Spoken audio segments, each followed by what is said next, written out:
Bago tayo magpatuloy, huwag kalimutang mag-subscribe sa aking channel.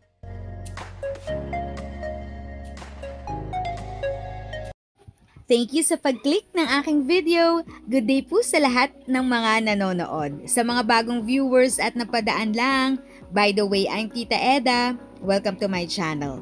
Ang channel na maghahatid sa iyo ng dagdag kaalaman tungkol sa government services, bagong mga balita at informative videos na galing sa legit na resources.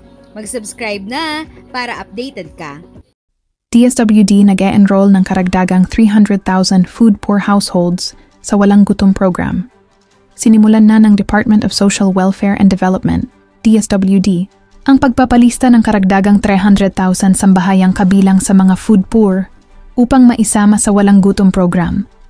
Isa sa mga pangunahing programa kontra kahirapan ng administrasyon ni Pangulong Ferdinand R. Marcos Jr.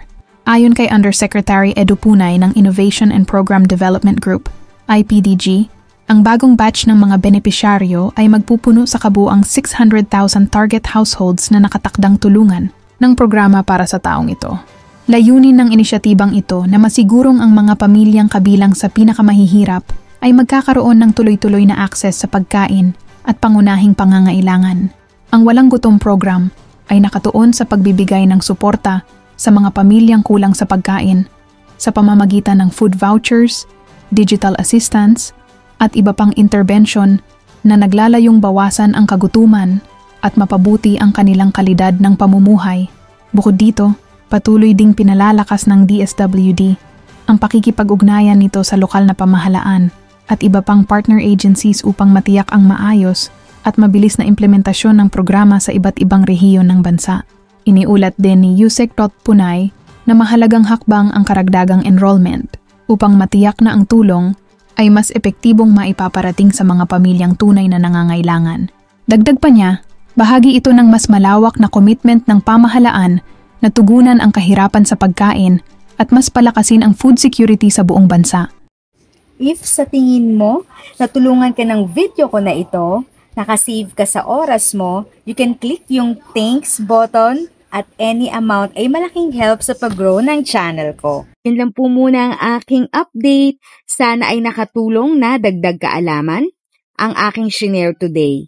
Ang goal ng aking channel ay mag-create ng awareness. Kung ganitong mga topic ang gusto mo, panoorin mo ang mga videos ko na ito.